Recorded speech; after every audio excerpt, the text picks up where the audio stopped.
आज हम आपको पश्चिमी त्रिपुरा जिले के आदिवासी गांव मुंगकरई पाड़ा ले चल रहे हैं। यह गांव त्रिपुरा की राजधानी अगरतला से करीब 60 किलोमीटर दूर है। इस गांव जाने की कई वजह हैं, लेकिन सबसे बड़ी वजह है कि यहाँ के लोगों ने हमें खबर भिजवाई है कि इस बार बारिश में देरी की वजह से खेत में फसल नहीं लग पाई है और लोग परेशान हैं। इसके अलावा भी इस गांव में कई मसले हैं और इसीलिए तय किया है कि आज का पूरा दिन इसी गांव में बिताया जाएगा। करीब 1-1.25 घंटे में हम इस गांव में पहुंच जाते हैं, जिसका नाम हमने आपको बताया मुंगकरई पाड़ा।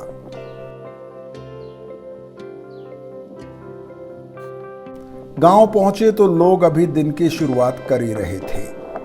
यह सुबह गांव की एक सामान्य सी अलसाई सुबह थी। सब इत्मीनान से धीरे धीरे दिन की शुरुआत करते नजर आ रहे थे। वैसे साल का यह वह समय होता है जब यहाँ के आदिवासी परिवार झटपट काम खत्म करके खेतों की तरफ निकल जाते हैं, लेकिन इस बार बारिश देर से हुई है और कम हुई है, इसलिए खेती का कामकाज नहीं के बराबर हो रहा है। आगे तो कबांगमान टंगमानी नगे ताबो आसुक कुरिख्या गुजा। इस गांव में अब सिर्फ 8 परिवार ही बचे हैं, क्योंकि यहाँ रास्ता नहीं है। इसके अलावा भी यहाँ पर कोई और सुविधा उपलब्ध नहीं है। यहाँ के रास्ते इतने खराब हैं कि बच्चे स्कूल नहीं जाते हैं। जो 2-4 बच्चे स्कूल जाते भी हैं तो वो आधे दिन तो रास्ते में ही खेल कूद कर वापस आ जाते हैं। अच्छा हो कि बच्चों के लिए स्कूल में हॉस्टल की सुविधा हो जाए। हम लोग झूम खेती करते हैं। झूम खेती दरअसल मिश्रित खेती होती है।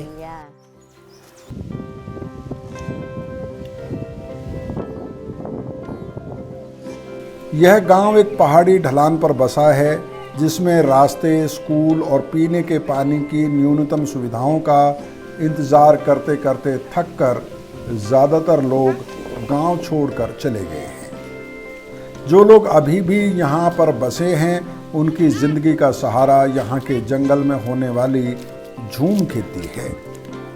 इसके अलावा जंगल से मिलने वाले कुछ उत्पाद हैं। खेती और जंगल के उत्पादों को बेचकर ही यहाँ के लोगों का गुजर बसर हो जाता है, लेकिन इन उत्पादों को बेचने के लिए तो बाजार जाना पड़ता है, जो यहाँ से दूर है। रास्ते ना होने की वजह से यह काम आसान नहीं होता है।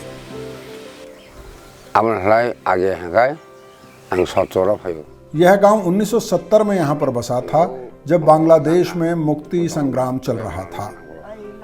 यहाँ पर 16 परिवारों ने यह गांव बसाया था। जब त्रिपुरा में उग्रवाद का दौर चला तो इस गांव के कुछ घरों को जला दिया गया था, लेकिन तब भी गांव के लोगों ने इस गांव को नहीं छोड़ा था। वक्त के साथ यह गांव बड़ा होना चाहिए था, लेकिन यह गांव छोटा होता जा रहा है, क्योंकि यहाँ पर ना तो रास्ता बना है और ना ही कोई दूसरी सुविधा है। पीने के पानी का कुछ इंतज़ाम किया जा रहा है, ऐसा हमने सुना है, लेकिन अभी तक पीने का पानी मिला नहीं है। नदी झरने का ही पानी गांव के लोग पीते हैं। यहाँ पर ले देकर झूम खेती ही जीने का एक सहारा है और इसीलिए धीरे धीरे यहाँ से परिवार छोड़कर बाहर कहीं जाकर बस रहे हैं।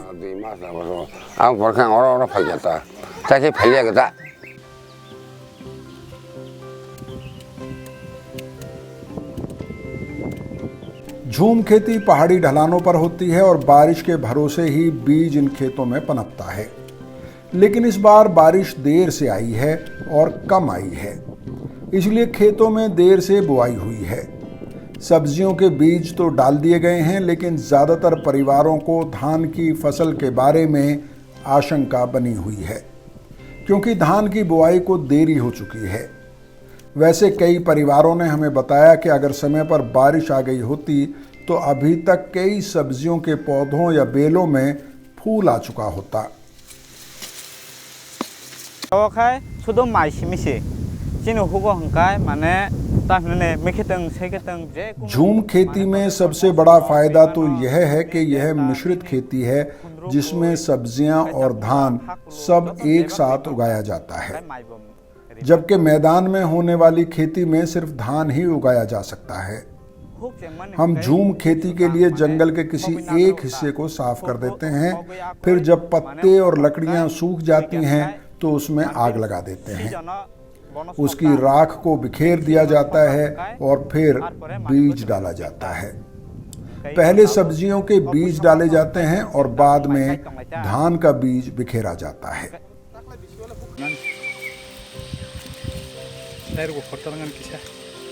त्रिपुरा के आदिवासी इलाकों में भी जीविका के लिए लोग अभी भी खेती पर ही ज़्यादा निर्भर करते हैं।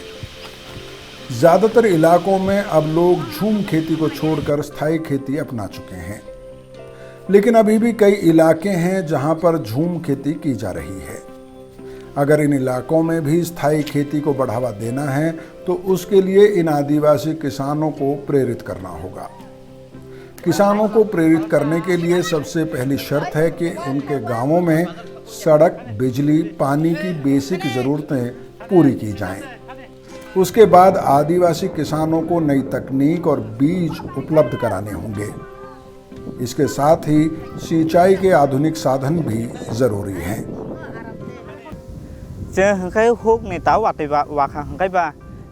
इस बार बारिश नहीं हुई है, इसलिए फसल लगाने में देरी हो गई, वरना अभी तक तो सब्जियां आनी शुरू भी हो गई होती।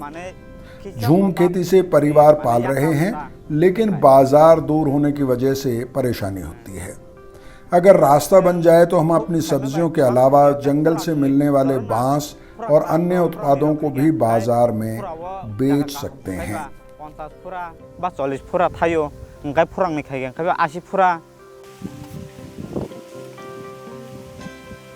त्रिपुरा के ये किसान मिश्रित खेती करते हैं और विशेषज्ञ हमेशा मिश्रित खेती पर ही जोर भी देते रहे हैं। लेकिन इस खेती की समस्या ये है कि यह आधुनिक युग में एक पुरातन तकनीक से की जा रही है। यह खेती अभी भी पूरी तरह से कुदरत की मेहरबानी पर ही होती है। इसमें कई तरह की सब्जियां मसलन मिर्ची, टमाटर, बैंगन और कई स्थानीय सब्जियां भी लगाई जाती हैं। इसके अलावा इन खेतों में धान भी बोया जाता है, लेकिन इस बार बारिश में देरी ने परेशान कर दिया है। अभी तक कुछ सब्जियों के बीज ही डाले हैं। धान का होना तो मुश्किल ही लग रहा है।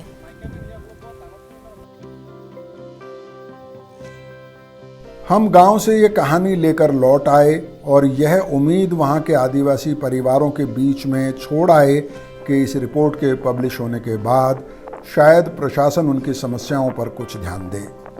खास तौर से इस गांव को सड़क से जोड़ा जाए और पीने का पानी इस गांव में उपलब्ध करा दिया जाए। अगर आप इस रिपोर्ट को देख रहे हैं तो कृपया त्रिपुरा के मुख्यमंत्री को टैग करते हुए इस रिपोर्ट का लिंक ट्वीट करें। अगरतला से सेलेन कोलोई की रिपोर्ट।